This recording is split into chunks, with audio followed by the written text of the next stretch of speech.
ஆண்டவரே இயேசு கிறிஸ்துவினுடைய நேற்று நாமத்தினாலே உங்கள் அனைவருக்கும் என் அன்பின் வாழ்த்துதலை நான் தெரிவித்துக் கொள்கிறேன். இன்றைக்கும் நம்ம சில மனிதர்களின் வாழ்க்கையை குறித்து நம்ம சிந்திக்க போகிறோம். அதன் மூலம் அவர்கள் நம்முடைய வாழ்க்கையில் நமக்கு முன்னோடிகளாக ஆண்டவருக்கு முன்பாக ஒரு வாழ்க்கை வாழ்ந்து நாமும் அப்படிப்பட்ட ஒரு வாழ்க்கை வாழும்படியாய் அவர்கள் மூலம் கர்த்தர் நமக்கு நிறைய காரியங்களை கற்றுக் கொடுத்திருக்கிறார். அதில் முதலாவது நம்ம பார்க்க போகிற ஒரு மனிதருடைய வாழ்க்கை நம்ம எடுத்துக்கொள்ளலாம். 1 சாமுவேலின் புஸ்தகம் 3ஆம் அதிகாரம் அதில் ஒரு 10ஆம் வசனத்தை நம்ம வாசிக்கும்போது, அப்பொழுது கர்த்தர் நின்று முன்போல சாமுவேலே சாமுவேலே என்று கூப்பிட்டார். அதற்கு சாமுவேல், சொல்லும் அடியேன் கேட்கிறேன் என்றான். சாமுவேல் சிறு பையனாக இருக்கும்போது தேவனுடைய ஆலயத்தில் ஏலி வயது சென்றவராக இருக்கிறாரு. அவருக்கு முன்பாக அவன் தேவ ஆலயத்தில் அவனுடைய தாய் செய்த பொருத்தனையின்படி தேவ ஆலயத்தில் சின்ன பிள்ளையாக இருக்கும்போதே அவன் கொண்டு வந்து விடப்பட்டதை நம்ம அறிந்திருக்கிறோம். அவன் தேவனுக்காக தேவனுடைய ஆலயத்தில் அவன் பணிவிடை செய்து கொண்டிருக்கிறான். சிறு பையனானா ஆனால் அவனிடத்துல கர்த்தர் பேசுகிறார். ஏன்னா இஸ்ரவேல் ஜனங்கள் கர்த்தரை விட்டு விலகி இருந்தார்கள். பிரதான ஆசாரியனாகிய ஏலியின் குமாரர் செய்த பாவங்கள் கொடிதாக இருந்தது. அவன் ஜனங்கள் பலியிட வருகிற இடத்துல அந்த பிள்ளைகள் செய்கிற பாவங்கள் அதிகமாக இருந்ததுனால கர்த்தர் கோபம் கண்டார். அங்கே ஏலி ஆசாரியனாய் இருக்கிறான். ஆனால் சாமுவேல் சிறு பிள்ளையாய் அங்கே கர்த்தருடைய ஆலயத்தில் பணிவிடை செய்து கொண்டிருக்கிறான். ஆனால் ஆண்டவர் அந்த ஏலியின் இடத்துல அவர் பேசவில்லை. ஏலியை கூப்பிடலை. இவன் இரவுல படுத்து கொண்டு இருக்கிறான். சாமுவேலே சாமுவேலே என்று சொல்லி கர்த்தர் கூப்பிடுகிறாரு. இவன் என்ன செய்யறான்? ஓடி போய் ஏலிட்டு போய் கேட்குறான், என்னை கூப்பிட்டீங்களோ அப்படின்ட்டு. ஏலின சிலர் இல்லை, நீ போய் எடுத்துக்கொள்கிறாரு. கர்த்தர் திரும்பவும் கூப்பிடுறாரு, சாமுவேலே சாமுவேலேன்னு. அப்பவும் கர்த்தருடைய திரும்ப இங்கே தான் போகிற ஏலி இடத்துல போய் கேட்குறான். அப்போதான் ஏலிக்கு தெரியுது கர்த்தர் தான் பிள்ளை ஆண்டனை கூப்பிடுறான்னு சொல்லி ஒரு வார்த்தை சொல்லி கொடுக்குறாரு. நீ போய் படுத்துக்கொள்ள, உன்னை கூப்பிட்டால் அப்பொழுது நீ கர்த்தாவே சொல்லும் அடியேன் கேட்கிறேன் என்று சொல் என்றான். சாமுவேல் போய் படுத்துக்கிறாரு. திரும்பவும் கர்த்தர் முன் போல சாமுவேலே சாமுவேலேன்னு சிலர் கூப்பிடுகிறார். அப்பதான் அவன் சொல்கிறான், சொல்லும் அடியேன் கேட்கிறேன். அந்த வயசுல அவன் ஆண்டோடைய சத்தத்தை கேட்டது கடைசி வரைக்கும் ஆண்டோடைய சத்தத்தை கேட்டு நடந்த ஒரு சாமுவேல் தீர்க்கதரிசி. தான் முதல் பெயர் சாபம் மட்டும் சாமுவேல் புகழ் எல்லா இடத்திலும் விளங்கினது என்று பார்க்கிறோம். ஆண்டவர் அந்த சின்ன பையன்ட்ட இஸ்ரவேல் குடும்பத்துக்கு செய்ய போகிற ஒவ்வொரு காரியத்தையும் அவனிடத்துல சொல்லி தன்னுடைய மன வியாகுலங்களை கர்த்தர் பகிர்ந்து கொடுக்கிறார். அந்த இடத்துல ஏலியின் குமாரர் பலி செலுத்த வருகிற இடத்துல பலி ஏறெடுத்து கொண்டு இருக்கும்போது அந்த இறைச்சியை வேக வைக்கும்போது பச்சை இறைச்சியெல்லாம் வாங்க மாட்டோம், சமைத்த இறைச்சி வாங்க மாட்டோம், பச்சை இறைச்சி தான் எங்களுக்கு வேணும்னு சொல்லி 3 கூர் உள்ள ஆயுதம் வைத்து அந்த இறைச்சியை குத்தி எடுத்துட்டு போறது. இப்படிலாம் செய்யாதீங்கன்னு சொன்னாலும் கேட்பது கிடையாது. ஒப்னி பிளேகாஸ் என்கிற ஏலியின் குமாரர்கள் அங்கே ஆலயத்திற்கு வருகிற பெண்களோடு தவறாக நடப்பது, இப்படி அவங்க செய்கிற பாவம் பயங்கர கொடியதாக இருந்தது. ஆனால் ஏலிக்கு அவங்க செய்கிற பாவம் எல்லாம் சொல்லப்படுகிறது. ஆனாலும் ஏலி அவர்களை கண்டிக்கவே இல்லை. இப்படிப்பட்ட சூழ்நிலையில் தான் ஆண்டவர் சாமுவேல் இடத்துல இந்த காரியங்களை எல்லாம் பகிர்ந்து கொள்ள ஆரம்பிக்கிறார். தன்னுடைய மன வியாகுலங்களை பகிர்ந்து கொள்ள ஆரம்பிக்கிறார். நான் என்ன செய்ய போகிறேன் என்று சொல்லி அந்த சின்ன சாமுவேல் இடத்துல கர்த்தருக்காக காரணம் என்ன தெரியுமா? அவனை அறிந்திருந்தார் கர்த்தர். சின்ன வயசுல அவன் சொல்கிறான், சொல்லும் கர்த்தாவே அடியேன் கேட்கிறேன் என்று சொல்லி ஆண்டவருடைய சொல்கிற ஒவ்வொரு காரியத்திற்கும் அவன் என்ன செஞ்சான்? முழுவதும் அந்த சாமுவேலுடைய வாழ்க்கை பரியந்தம் முழுவதும் கர்த்தர் சொன்ன ஒவ்வொரு காரியத்திற்கும் அவன் கீழ்ப்படிந்தான். சவுல ராஜாவாக்க சொல்லும்போது தாவீதை சவுல் ராஜ்யபாரத்தில் இருக்கும்போதே கர்த்தர் தாவீதை ராஜாவாக்க சொல்வாரு. ஆனாலும் சவுல் தன்னை கண்டுபிடித்தா கொன்று போடுவானே என்று தெரிந்த பிறகுமே கர்த்தர் சொல்லிவிட்டார் என்று சொல்லி போய் தாவீதேவர் ராஜாவாக்க அபிஷேகம் பண்ணினது எல்லாவற்றையும் நம்ம பார்க்கிறோம். அந்த 3ஆம் அதிகாரத்தில் நீங்க பார்ப்பீங்கன்னு சொன்னால் சாமுவேலோட கர்த்தர் பகிர்ந்து கொள்கிற காரியத்தை பாருங்க. சின்ன பையனா இருந்தாலும் எவ்வளவு பெரிய காரியங்களை கர்த்தர் பகிர்ந்து கொள்கிறார் பாருங்க. அந்த 11ஆம் வசனம் சொல்கிறது, நான் இஸ்ரவேலில் ஒரு காரியத்தை செய்வேன், அதை கேட்கிற ஒவ்வொருவனுடைய 2 காதுகளிலும் அது தொனித்து கொண்டிருக்கும். நான் ஏலியின் குடும்பத்திற்கு விரோதமாக சொன்ன யாவையும் அவன் மேல் அந்நாளிலே வர பண்ணுவேன். அதை தொடங்கவும் அதை முடிக்கவும் போகிறேன். அவன் குமாரர் தங்கள் மேல் சாபத்தை வர பண்ணுகிறதை அவன் அறிந்திருந்தும் அவர்களை அடக்காமற் போன பாவத்து நிமித்தம் நான் அவன் குடும்பத்துக்கு என்றும் நீங்காத நியாய தீர்ப்பு செய்வேன். பாருங்க, ஒரு தகப்பன் தன் பிள்ளைகள் செய்கிறது சாபத்தை கொண்டு வரும் அறிஞ்சிருக்கிறான், அவனுக்கு தெரியாது கிடையாது. ஆனாலும் அவன் பிள்ளைகள் அவன் என்ன செஞ்சுட்டான், அடக்காமற் போன பாவத்தை நிமித்தம். ஒருவேளை கேட்டுக்கொண்டிருக்கிற அன்பு பெற்றோரே, உங்கள் பிள்ளைகள் தவறான பாதையில் செல்கிறார்கள் என்று தெரிந்த போதிலும் நீங்கள் அவர்களை கண்டிக்காமல் இருப்பீர்கள் என்று சொன்னால் வேதம் சொல்கிறது, அது அவர்கள் செய்த அடக்காமற் போன பாவத்து நிமித்தம் நான் அவன் குடும்பத்துக்கு என்றும் நீங்காத நியாய தீர்ப்பு செய்வேன் என்று சொல்கிறார். பிள்ளைகளை வளர்க்கும் போது கவனமாக இருக்க வேண்டும் பெற்றோர். பிள்ளைகள் தவறுகிறாள் என்று சொன்னால், தவறான பாதையில் செல்கிறாள் என்று சொன்னால் பெற்றோர் கட்டாயம் அவர்களை கண்டித்து உணர்த்த வேண்டும். இன்னைக்கு பிள்ளைகளை அடக்குவதற்கே பெற்றோர் பயப்படுறாங்க. ஒரே கண்ணு வச்சிருக்கிறேன் எப்படி சொல்ல. நாங்கள் ஒரு ஸ்கூல் வைத்திருக்கிறதுனால எங்களுக்கு தெரியும். அநேக பிள்ளைகளை குறித்து பெற்றோர் என்ன வந்து சொல்லுவாங்க தெரியுமா, ஒரே பிள்ளையா இருக்கான் சார், எங்களை இது சொல்ல ஒரு மாதிரி இருக்குது, நீங்க அவனை கண்டிங்க. இவர்கள் அவங்க கேட்பதெல்லாம் வாங்கி கொடுப்பார்கள். அவனை சீரலை வைக்கிறதே பெற்றோராக தான் இருப்பாங்க. ஃபர்ஸ்ட் அவங்க வாங்கி கொடுக்குற ஒரு காரியம் மொபைல் ஃபோன். பிள்ளைகள் என்ன சொல்லுவார்கள் தெரியுமா, மொபைல் ஃபோனை வச்சுட்டு ஸ்கூலில் ப்ராஜெக்ட்டு, ஸ்கூலில் கொஸ்டின் ஆன்சர்லாம் இதில் தான் பார்க்க சொல்லி இருக்கிறாள் என்று சொல்லி அவர்களும் அதை உண்மை நம்பி பிள்ளைகளுக்கு கொடுப்பாங்க. ஆனால் அவர்கள் செய்கிற அத்தனை காரியமும் மொபைல் ஃபோன் மூலமாக இருக்கும். சில பெற்றோருக்கு பிள்ளைகள் செய்கிற தவறு எத்தனையோ தர ஸ்கூலில் கூப்பிட்டு கண்டித்த போதிலும் பெற்றோருக்கு தெரியும், ஆனால் பிள்ளைகளை அடக்க மாட்டாங்க. பயம், சத்தம் போட்ட பிள்ளை போய் தற்கொலை பண்ணிடுவானோ, இருக்கதே ஒரு பிள்ளை தானே. ஆனால் வேதம் சொல்கிறது, இதெல்லாம் நம்ம கிறிஸ்தவ பெற்றோர்கள் உணர்ந்து கொள்ள வேண்டும். அவன் குமாரர் தங்கள் மேல் சாபத்தை வர பண்ணுகிறதை அவன் அறிந்திருந்தும் அவர்களை அடக்காமற் போன பாவத்தை நிமித்தம். பிள்ளைகள் தவறுகள் என்று சொன்னால் பெற்றோர் கட்டாயம் அவர்களை அடக்க வேண்டும், தவறை சுட்டி காட்ட வேண்டும். அது பெற்றோர் மேல் விழுந்த கடமையாக இருக்கிறது. ஆனால் கடைசியில் கர்த்தர் இஸ்ரவேலில் என்ன நடக்க போகுதுன்னு சொல்கிறார் பாருங்க. அதை கூட ஆண்டவர் சொல்கிறார், ஏலியின் குடும்பத்தார் செய்த அக்கிரமம் ஒருபோதும் பலியினாலாவது காணிக்கையினால நிவர்த்தி ஆவதில்லை என்று ஏலியின் குடும்பத்தை குறித்து ஆணையிட்டு இருக்கிறேன் என்று சொல்லி, ஒரே நாளில் ஏலியின் குமாரரும் இறந்து போவார்கள் என்று சொல்கிறார். அது அங்கே சொல்லலை, அது நடந்ததை பார்க்கிறோம். ஏலிக்கு புரிந்து விட்டது, சாமுவேல்கிட்ட ஆண்டவர் எல்லாவற்றையும் சொல்லி இருக்கிறாருன்னு சொல்லி காலையில் கேட்குறாரு. அவரே ஃபர்ஸ்ட் சொல்லுற, கர்த்தர் சொன்னதெல்லாம் எனக்கு மறைச்சிடாதுன்னு. ஆனால் சாமுவேல் எல்லாவற்றையும் என்ன செய்கிறாரு, சொல்லி விடுகிறான். கர்த்தர் சொன்ன ஒவ்வொரு வார்த்தையும் அப்படியே நிறைவேறுகிறத பார்க்கிறோம்.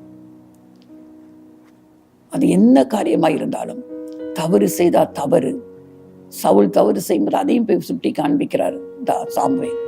கர்த்தர் சொல்லியிருக்கிறாரு, போய் அவன்கிட்ட சொல்லு, உன் மேலே மனஸ்தாபமே இருக்கிறேன் என்று சொல்லுன்னு சொல்லி அனுப்புகிறாரு. அவன் ராஜ்யபாரத்தை பிடுங்கி இன்னொருத்தன் கையில் கொடுப்பேன்னு சொல்கிறாரு. எல்லாவற்றையும் அப்படியே கர்த்தருடைய வார்த்தைக்கு கீழ்ப்படிந்து சாமுவேல் சிறு வயதிலிருந்து நிறைவேற்ற ஆரம்பிக்கிறார். கடைசி வரைக்கும் 2 ராஜாக்களை அபிஷேகம் பண்ணுகிற ஒரு பெரிய ஸ்லாக்கியத்தை சாமுவேல் தீர்க்கதரிசி பெற்றுக்கொண்டார். சவுலை முதலாவது ராஜாவாக்கினார். அடுத்தது தாவீதை ராஜ்யத்தில் கொண்டு வந்தார், அபிஷேகம் பண்ணினார். அவ்வளோ பெரிய கிருபையை கர்த்தர் அவருக்கு கொடுத்திருந்த காரணம், சொல்லும் கர்த்தாவே அடியேன் கேட்கிறேன். இன்னைக்கு தெய்வ பிள்ளைகளாகிய நாம் செய்ய வேண்டிய ஒரு காரியம், ஆண்டவர் நமக்கு என்ன சொல்லி இருக்கிறாரோ அதை தான் மரியாள் சொன்னாங்க.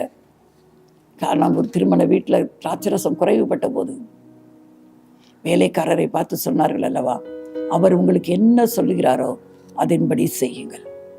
அவர் என்ன சொல்கிறாரோ எப்படி தெரியும், இந்த வேதத்தை நம்ம கையில் கொடுத்திருக்கிறார்.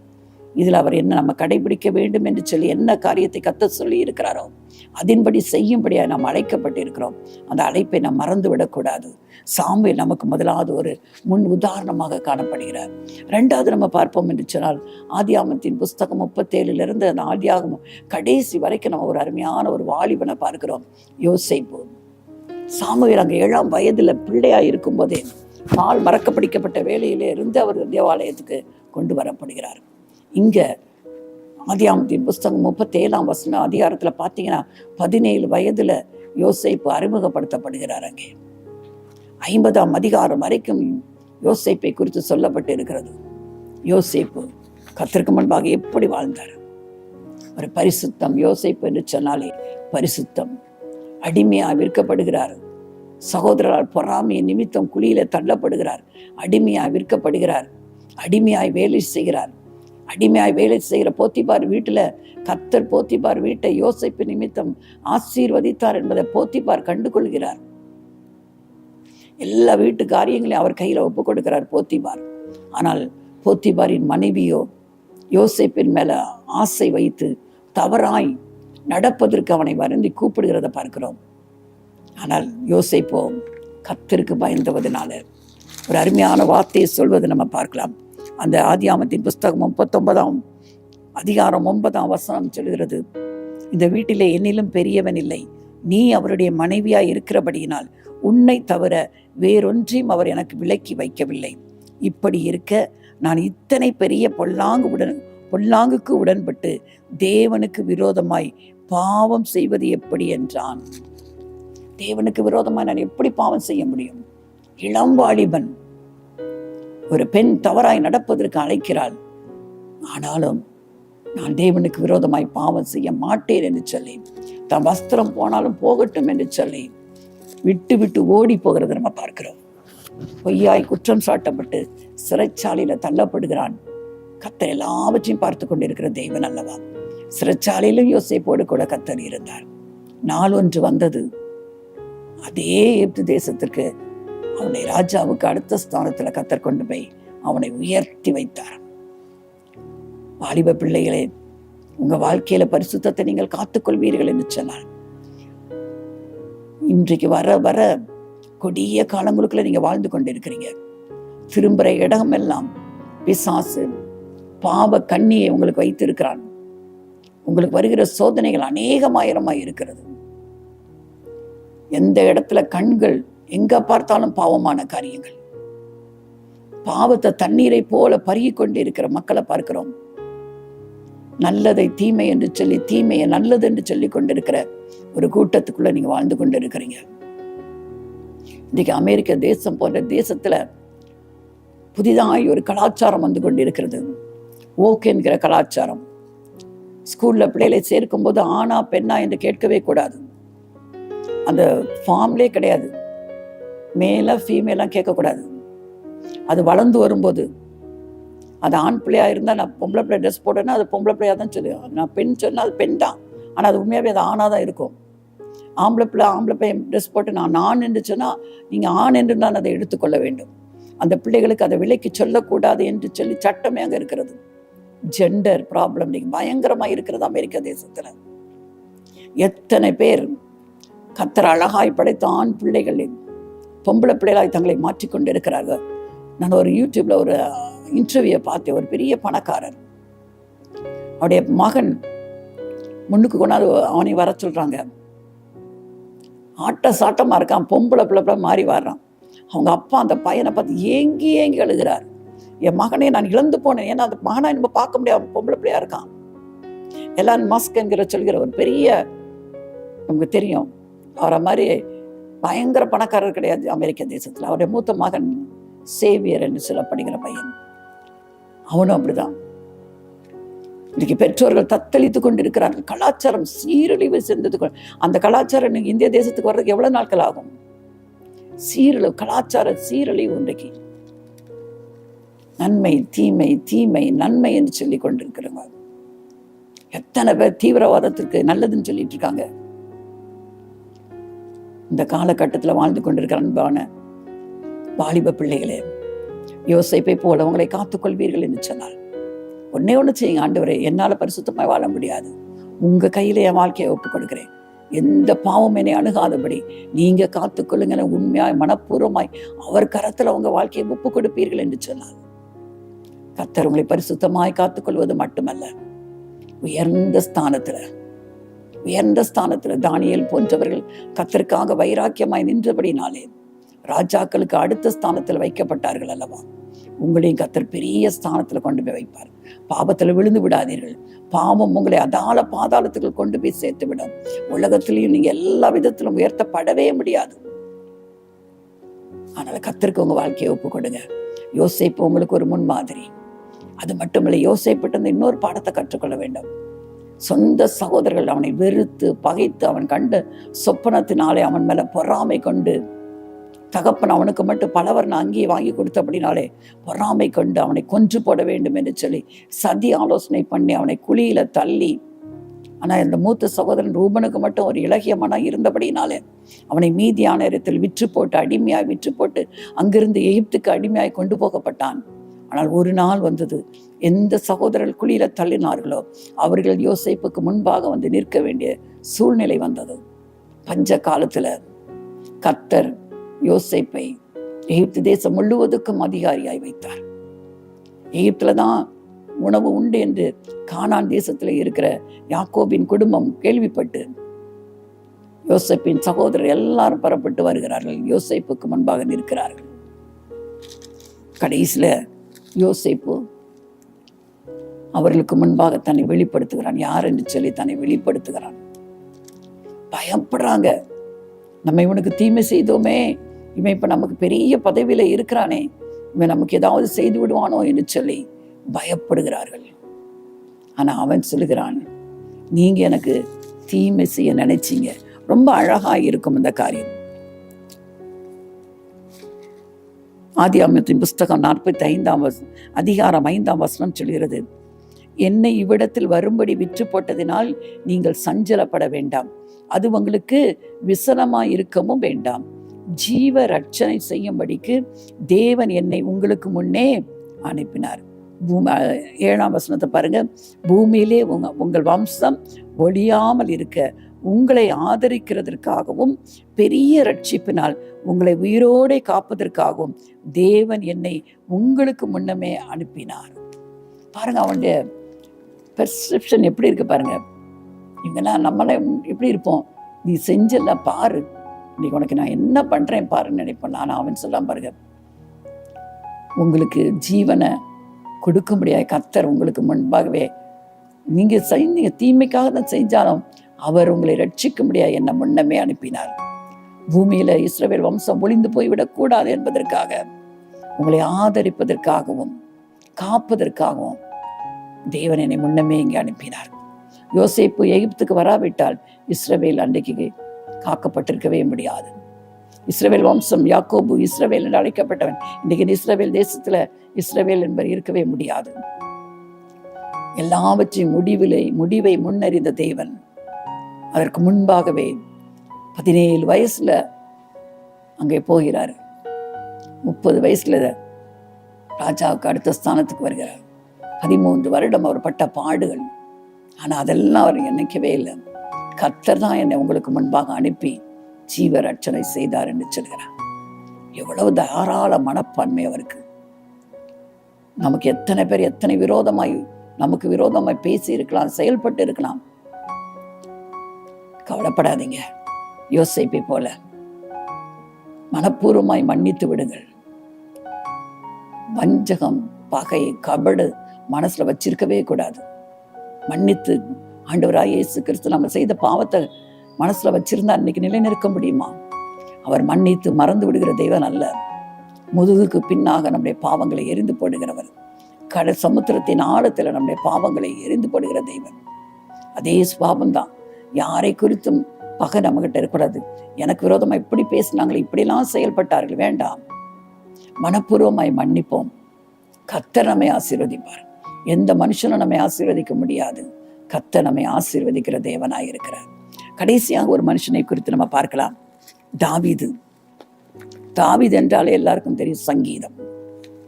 சங்கீதக்காரன் தாவீது என்று தான் நம்ம சொல்லுகிறோம். எவ்வளவு அருமையாய் சங்கீதங்கள் இன்றைக்கு வரைக்கும் நம்முடைய வேதனையான சூழ்நிலையில இருக்கலாம், சஞ்சலமான நேரங்களா இருக்கலாம், சந்தோஷமான நேரங்களா இருக்கலாம். சங்கீதம், இந்த சங்கீத புஸ்தகத்தை வாசிக்கும் போது எவ்வளவாய் நம்மை அது உயிர்ப்பிக்கிறதா இருக்கிறது, எவ்வளவாய் நம்மை ஆற்றி தேற்றுகிறதா இருக்கிறது. சங்கீதங்கள் வேதத்துல பார்க்கிறோம். சங்கீதம் கீர்த்தனையினாலும் கர்த்தரை பாடி உங்கள் இருதயத்துல இது சொல்லப்பட்டிருக்கிறது அல்லவா? அந்த தாவீது கர்த்தரை நான் எக்காலத்திலும், சங்கீதம் 34:1 சொல்கிறான், கர்த்தரை நான் எக்காலத்திலும் ஸ்தோத்தரிப்பேன், அவர் துதி எப்போதும் என் வாயில் இருக்கும்.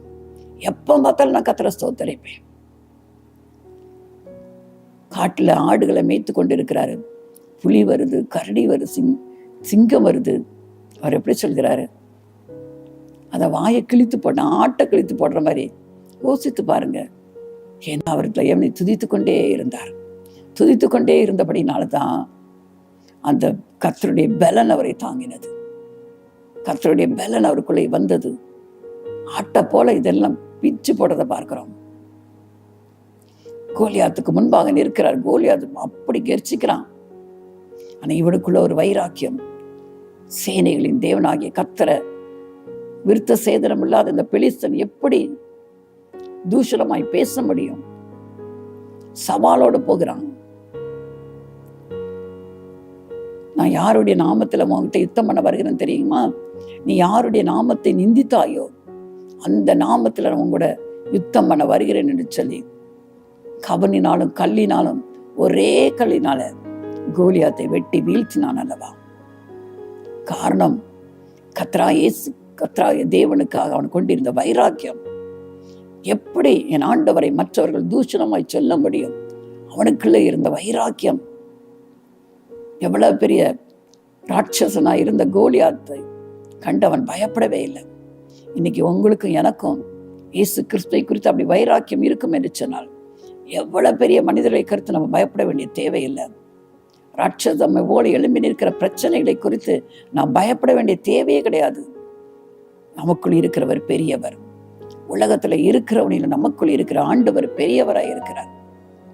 அந்த தைரியம் தாவீதுக்கு இருந்தபடினால்தான் தன் மகன் அப்சலோமானால விரட்டப்படும் போதும், சவுலினாலே வேட்டையாடும்படி சவுல் அவனுக்கு விரோதமாய் எழுப்பி வரும்போதும் இங்கெல்லாம் போய் ஒழித்து கொண்டார். ஆனா அப்பெல்லாம் சோர்ந்து போகவே இல்லை. பாரம் இருந்தாலும் சங்கீதத்தினாலே அதை பாடினார். எல்லா சூழ்நிலையும் சொல்லுகிறார், கர்த்தரை நான் காலத்திலும் ஸ்தோத்தரிப்பேன். நன்மையோ தீமையோ எது வந்தாலும் பரவாயில்ல. சிமேயோ அவனை தூஷிக்கிறான், கற்களை அவன் மேல எரிகிறான். அப்சலோமுக்கு தப்பி அவன் ஓடி போகும்போது அவன் கூட வந்தவங்க சொல்லுகிறாங்க, சிமேவை நான் வெட்டி கொண்டு போடட்டுமான்னு. ஆனா அவன் என்ன சொல்கிறான்? கர்த்தர் அனுமதித்தார்னா நான் எதிர்த்து நிற்க மாட்டேன். கர்த்தர் அவனை தூஷிக்க சொல்லி இருந்தா நான் அதை கேட்டுதான் ஆவேன் என்று சொல்லி தடை பண்ணுகிறான். ஒருத்தனையும் அவனை கொண்டு போட அவன் அனுமதிக்கவே இல்லை. அவனுக்கு தெரியும், தேவன் அனுமதிக்கும் போது நிச்சயமாய் கர்த்தர் எனக்கு திரும்பமாய் கொண்டு வந்த இடத்துல நிறுத்துவார் என்பது தெரியும்.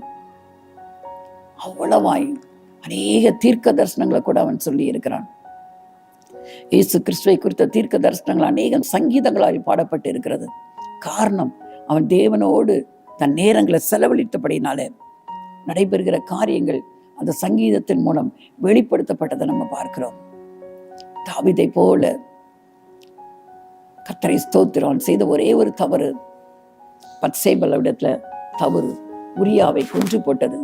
அதை தவிர வேதம் சொல்கிறது, என் தாசனாகிய தாவீது என் இருதயத்திற்கு ஏற்றவனாய் இருந்தான், எனக்கு சித்தமானதெல்லாம் அவன் செய்வான் என்று சொல்லி ஆண்டவர் அவனை குறித்து சாட்சி கொடுக்கிறார். நமக்கும் தேவனிடத்தில் வருகிற சாட்சி தேவையா இருக்கிறது அல்லவா? தேவனாலே சாட்சி பெற்ற ஒரு மனுஷன் தாவீது. சாமுவேலை போல கீழ்ப்படிவும், யோசேப்பை போல பரிசுத்தத்தை காத்துக்கொள்வோம், பகை உணர்ச்சியை வைக்காமல் தீமை செய்தவர்களுக்கு நன்மை செய்வோம். தாவீதை போல துதிக்கிறவர்களாய் மட்டுமல்ல, தேவனுக்கு சித்தமானது எல்லாம் நிறைவேற்றுவர்களாய் காணப்படுவோம். எல்லாவற்றுக்கும் மேலாக நமக்கு முன்மாதிரி மாம்சத்தில் வந்த இயேசு கிறிஸ்து இந்த உலகத்துல பரலோக மேன்மையை தருது, தாழ்மை அடிமையின் ரூபம் எடுத்து பிதாவோடு உள்ள உறவுல கொஞ்சம் கூட பிரியாமல் ஜெபம் பண்ணுகிறவராய், மனதுருக்கம் உள்ளவர்களாய், எல்லாவற்றுக்கும் மேலாக எனக்காக உங்களுக்காக தன் வெளியேற பெற்ற இரத்தத்தை சிலுவையில சிந்தி நம்மை ரட்சித்து அவரோடு என்றென்றைக்கும் வாழும்படியான ஒரு பெரிய ஸ்லாக்கியத்தை நமக்கு கொடுத்திருக்கிறார்களா? அவரே நமக்கு முன்மாதிரி. இப்படிப்பட்ட தெய்வ மனிதர்கள், தெய்வம் கேரக்டர்ஸ் எதெல்லாம் வேதத்தில் சொல்லப்பட்டிருக்கிறதோ அதன்படி வாழ நம்மை ஒப்பு கொடுப்போம். எல்லாவற்றுக்கும் மேலாக தேவகுமாரனாக இயேசு கிறிஸ்துவை பற்றி கொண்டு அவர் வாழ்ந்த வாழ்க்கையின் அடிச்சுவடுகளில் நாம் வாழும்போது கர்த்தருடைய நாமம் நம்முள்ள மகிமைப்பட ஆரம்பிக்கிறது. கர்த்தரும் நமக்கு மேல பிரியமாய் இருக்கிறவராய் மாறுகிறார். நாள் ஒன்று வரும், அவருடைய சமூகத்துல உத்தமம் உண்மை உள்ள ஊழியக்காரனே, நீ கொஞ்சத்துல உண்மை உள்ளவனாய் இருந்தாய், உன்னை அநேகத்தின் மேல அதிகாரியாக வைப்பேன் என்று சொல்லி அவர் தன்னோடு நம்மை இணைத்து என்றென்றுமாய் அவரோடு கூட வாழும்படியான ஒரு பெரிய ஸ்லாக்கியத்தை கொடுப்பதற்கு அவர் உண்மை உள்ளவராய் இருக்கிறார். அதனால வேதத்தை அதிகமாய் வாசிப்போம், தியானிப்போம். அதில் சொல்லப்பட்ட ஒவ்வொரு கேரக்டர்ஸை படிக்கும் போதும் இதிலிருந்து நான் என்ன கற்றுக்கொள்கிறேன் என்று பார்த்து நம்முடைய வாழ்க்கை அதன் மூலமாய் தீயதை எடுத்து போடவும் நன்மையானதை பின்பற்றும்படியாய் இந்த ஒரு சட்ட புஸ்தகம் நமக்கு அவசியமாய் காணப்படுகிறது. கர்த்தரை நம்ம நோக்கி பார்ப்போமா? நல்ல தகப்பனே, ஆசீர்வாதமான இந்த நாளுக்காக நன்றி. இன்றைக்கும் அப்பா, நாங்கள் ஆண்டவரே பார்த்த 3 மனிதர்கள், சாமுவேலின் கீழ்ப்படிதல், யோசேப்பின் பரிசுத்தம், பகையை மறைத்து நன்மை செய்கிற குணம், தீமைக்கு நன்மை செய்த குணத்தை பார்க்கிறோம்ப்பா. தாவீது உமக்கு ஏற்றதை சித்தமானதை செய்கிறவன், எப்பொழுதும் ஆண்டவரே துதித்தனாலே உம்மை மகிமைப்படுத்தின ஒரு புருஷன் என்று பார்க்கிறோம் ஆண்டவரே. எங்கள் வாழ்க்கையிலும் ஆண்டவரே இவர்கள் எங்களுக்கு முன்னோடிகளாக இருந்திருக்கிறார்களப்பா. இவர்களை நோக்கி பார்க்க உதவி செய்யும். எல்லாவற்றுக்கும் மேலாக தேவகுமாரனாக இயேசு கிறிஸ்து எங்களுக்காக அடிச்சுவடுகளை வைத்து போய் இருக்கிறீர் என்று பேதுரு அப்போஸ்தலர் சொல்லுகிறாரே, அதை பின்பற்றி நாங்கள் நடக்கும்படியாய் தேவனுடைய ராஜ்யத்தில் ஆண்டவரே உம்மை சந்திக்கும் வரை இந்த பூ உலகத்தில் ஆண்டவரே உமக்கு உகந்த பிள்ளைகளை வாழ உதவி செய்யுங்க. இதை கேட்டுக்கொண்டிருக்கிற ஒவ்வொரு பிள்ளைகள், விசேஷமாய் வாலிப பிள்ளைகளுக்காக ஜெபிக்கிறேனப்பா. பாவத்தின் வஞ்சனையில விழுந்து போய் விடாதபடி பிள்ளைகளை காத்துக்கொள்ளுங்கப்பா. பெற்றோருக்காக நாங்கள் ஜெபிக்கிறோம். பிள்ளைகளுடைய வாழ்க்கையை நினைத்து கண்ணீர் வடித்து கொண்டிருக்கிற பெற்றோருடைய கண்ணீர்கள் துடைக்கப்படட்டும். பெற்றோரின் கண்ணீரின் ஜெபம் பிள்ளைகளுடைய வாழ்க்கையை ஆசீர்வாதமாய் மாற்றி கொடுக்கட்டும். படித்து விட்டு வேலை இல்லாமல் கஷ்டப்பட்டு கொண்டிருக்கிற வாலிப பிள்ளைகளுக்கு ஏற்ற வேலையை கொடுங்க ஆண்டவரே. அப்பா, திருமணத்திற்கு காத்திருக்கிற வாலிப பிள்ளைகளுக்கு காரியங்களை கைக்கூடி வர பண்ணுங்க ஆண்டவரே. குழந்தை செல்வத்திற்காக காத்திருக்கிற பிள்ளைகளுக்கு சீக்கிரமாய் குழந்தை பாக்கியத்தை கொடுங்க. கடன் பிரச்சனையில வாடிக்கொண்டிருக்கிற பிள்ளைகளுக்கு கர்த்தர் ஒரு ஆண்டவரே விடுதலையை கொடுங்கப்பா. எதிர்பாராத இடத்திலிருந்து பண தேவைகள் சந்திக்கப்படட்டும் அப்பா. கர்த்தர் ஆசீர்வதிங்க. இந்த மாதம் பிள்ளைகளுக்கு மிகுந்த ஆசீர்வாதமாய் அமையட்டும். இயேசுவின் நாமத்துல பிதாவே, ஆமென்.